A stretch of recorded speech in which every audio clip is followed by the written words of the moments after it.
Magandang umaga sa lahat ng mga ka-viewers natin. Nasa nasa bandang northwestern Leyte. Ayan, nasa Tubong, Kananga kami ngayon. At ito, kagabi pa kami dumating dito. Pagka malayo kasi yung biyahe, naninigurado kami kapag para maiwasan namin kapag may aberya, siguradong makakarating kami sa tamang oras. Makakapag set up kami.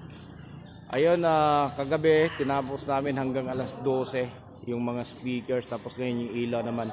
Hindi pa kami nag-almusal, nagkakape pa lang. At ayan, mag-uumpisa na naman kami uli. Ayan. So ayan, ililipat pa namin yung sasakyan maya maya. Pipisto namin saan pwedeng pwisto yan. Saka yung generator nandun na. Ayan.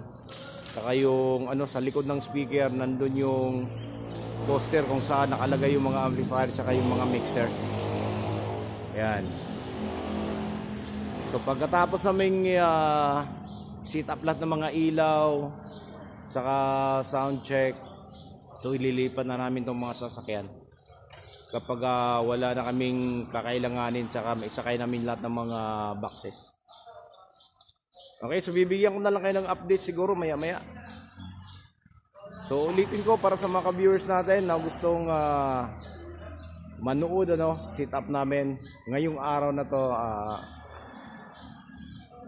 August 27, nasa Tubong, Kananga, Leyte kami. So hanggang dito na lang siguro. So God bless and bye bye.